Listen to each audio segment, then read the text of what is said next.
ஆறுமுககுமார் டைரக்ஷன்ல விஜய் சேதுபதி, ருக்மிணி வசந்த், யோகி பாபு, பப்ளு பிருத்விராஜ், திவ்யா பிள்ளைலாம் நடிச்சு இப்போ தியேட்டர்ஸ்ல ரன் ஆயிட்டு இருக்க கமர்ஷியல் என்டர்டெய்னர் தான் ஏஸ். லவ் பண்ற பொண்ணுக்காக சீட்டாட்டத்துல ஒரு அமௌண்ட் ஜெயிக்கலான்னு இறங்குற விஜய் சேதுபதி அந்த கேம்ல தேவைக்கு அதிகமா ஆசைப்பட்டதை விட ஒரு பெரிய அமௌண்ட்டை செட்டில் பண்ணாதான் தப்பிக்க முடியுங்கிற சுச்சுவேஷன்ல அந்த கேம் அவரை கொண்டு போய் விட அதுக்கப்புறம் நடக்கிற சீரீஸ் ஆஃப் ஈவெண்ட்ஸ் தான் ஏஸ்.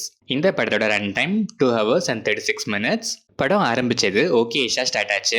போக போக சில காமெடிஸும் லவ் ட்ராக்கும் டீசெண்டா இருந்தாலும் நிறைய சீன்ஸ் லென்த்தியா இருந்ததால டிராகியா ஃபீல் ஆச்சு.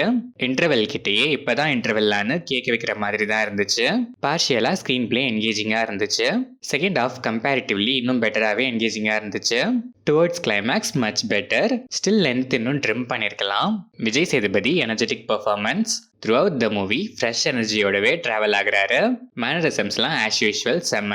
யோகி பாபு ஆல்மோஸ்ட் விஜய் சேதுபதி கூடவே டிராவல் ஆகுறாரு. இவங்க காம்போல நிறைய காமெடிஸ் நல்லாவே ஒர்க் ஆயிருக்கு. ருக்மிணி வசந்த் ஸ்கோப்பும் டீசெண்டாவே இருக்கு. பெர்ஃபார்மன்ஸுமே நீட்டு. பப்ளு பிருத்விராஜ் பெர்ஃபார்மன்ஸ் டீசென்ட் தான், பட் ஸ்கோப் பெருசா இல்ல அண்ட் ரொம்ப டிபிக்கலான ரோல் மாதிரி தான் இருந்துச்சு. திவ்யா பிள்ளை அண்ட் அதர் ஆர்டிஸ்ட்லாம் டீசெண்டாவே பெர்ஃபார்ம் பண்ணிருக்காங்க. டெக்னிக்கலா பார்த்தா சினிமாட்டோகிராஃபி நல்லாவே இருந்துச்சு. எடிட்டிங்ல நிறைய லென்த்தி ஷார்ட்ஸை ட்ரிம் பண்ணிருக்கலாம். உருகுது சாங் நல்லாவே உருக வச்சுது. அதர் சாங்ஸ் அண்ட் பேக்ரவுண்ட் ஸ்கோர்லாம் டீசெண்டாவே இருந்துச்சு. ஓவராலா பார்த்தா ஐடியா கூட ஓகே தான். எக்ஸிகியூஷன் ரொம்பவே மீடியோக்கரா தான் இருந்துச்சு. நிறைய பாயிண்ட்ஸை ஜஸ்ட் லைக் தட்னு விட்டுட்டாங்க. ஒரு பர்பஸே இல்லாதது கொஞ்சம் டிசப்பாயிண்டிங்கா இருந்துச்சு.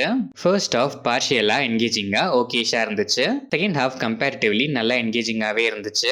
லென்த் ஆனா கண்டிப்பா அதிகம் தான். நிறைய லென்த்தி ஷார்ட்ஸ்லாம் ட்ரிம் பண்ணி இன்னும் கிறிஸ்பியா பிரசென்ட் பண்ணியிருந்தா கண்டிப்பா இன்னும் ஒரு நல்ல அவுட்டிங்காவே வந்திருக்கும் இந்த Ace. But still one time வாட்ச்க்கு ஒரு அபவ் ஆவரேஜான கமர்ஷியல் என்டர்டெய்னர் தான். கமர்ஷியல் ஆடியன்ஸ் லென்த்தினாலும் பரவாயில்லங்கிற மைண்ட் செட்ல இருந்தீங்கன்னா ஒன்ஸ் ட்ரை பண்ணி பார்க்கலாம்.